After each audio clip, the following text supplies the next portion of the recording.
Available आहे, पेपरमध्ये झळकलेलं आहे, तुम्ही वाचा, तुम्हाला मिळेल. तर त्यांनी ऑस्ट्रेलियामध्ये खाणी खरेदी करून ठेवल्यात मोठ्या कोळशाच्या. तिथली पण लोक बिचारी लढतात आहेत का आमच्या जमिनी खालचा कोळसा काढू नका, आमच्या शेतात तिकडे.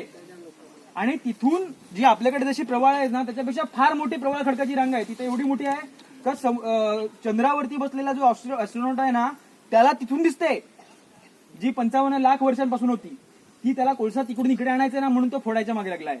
आणि तिकडून जी बोट येईल ना, ती आपल्याकडे येणार आहे कोळसा घेऊन. आणि बरं, तो कोळसा इकडे आणायचा आहे म्हणून मेट्रो आणि बुलेट सारखे प्रकल्प राबले आहेत. तुम्हाला पण माहिती आहे मेट्रोची गरज नाही मिळत, अरे सॉरी, बुलेटची गरज नाही मिळत. पण का? तर बुलेट जास्त प्रमाणामध्ये इलेक्ट्रिसिटी वापरते. जास्त प्रमाणात इलेक्ट्रिसिटी वापरली तर तिला इलेक्ट्रिसिटी कोण पुरवतं? कोळसा जाळूनच इलेक्ट्रिसिटी बनते ना. तर जेवढ्या मोठ्या प्रमाणावरती इथे कोळसा येईल, तेवढ्या मोठ्या प्रमाणावरती इथे इलेक्ट्रिसिटी निर्माण होईल. आणि जेवढ्या मोठ्या प्रमाणावरती इलेक्ट्रिसिटी निर्माण होईल, तेवढ्या मोठ्या प्रमाणावरती हे असे प्रकल्प चालू राहतील. आणि प्रकल्पांची आपला वैर नाही ना, त्या अदानी अंबानीची वैर आहे ना, मोदीची वैर आहे ना, कुठल्या दुसऱ्या पक्षाची वैर आहे. आपला फक्त यांना प्रेमाने समजावून सांगायचं आहे की बाबा रे, आपण सगळे ह्या एका पृथ्वीवरती राहतो, हे आपलं सगळ्यांचं घर आहे. आणि ह्याच्या पुढे असं घर नाही मिळणार. आज तुम्ही जा, ह्या पृथ्वीच्या शिवाय दुसरीकडे कुठल्या ग्रहावरती जीवन आहे का? नाही आहे ना. आज हे आपलेच भाऊ बंधाचे भरकटलेले आहेत. त्यांची हाव कधी सुटणार नाही. तुला माहिती आहे की ग्लोबल इकॉनॉमी रिपोर्ट जो दरवर्षी पब्लिश होतो, इंटरनॅशनल रिपोर्ट असतो, त्याच्यामध्ये म्हटलेलं आहे की हे जे आज जगाच्या लोकसंख्येच्या कडे जेवढा पैसा आहे ना, त्याच्यापेक्षा 50% पैसा हा केवळ जगाच्या 8% लोकांकडे आहे.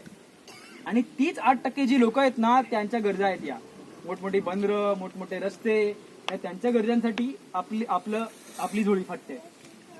आणि त्या लोकांच्या गरजांमुळे आज थंडीचा सीझन आहे, आपल्याला थंडी लागते का?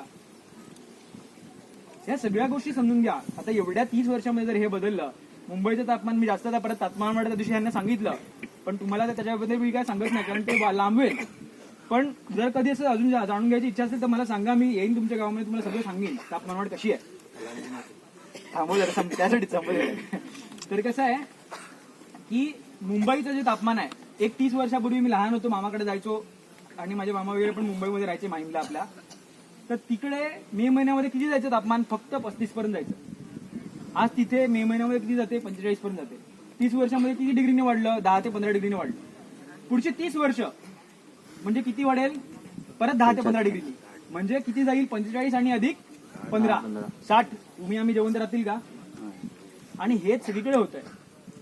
सगळी कुठे ऑस्ट्रेलियामध्ये जंगलं जळतायत 2-2-2.5 लाख हेक्टरची, तर कुठे आपल्या ह्याच्यामध्ये सायबेरिया जो पृथ्वीचा उत्तर ध्रुव आहे, जिकडे अख्खा बर्फ असायचा, तो बर्फ यावर्षी वितळलाय. तिकडे जिकडे तापमान -23 असायचं ना, तिकडे तापमान आता 35 होतं यावर्षी. आत्ताचीच गोष्ट. हे सगळं आपण या पृथ्वीबरोबर करतोय. आणि या पृथ्वी जर असं असेल ना, तर आपल्याला ठेवणार नाही.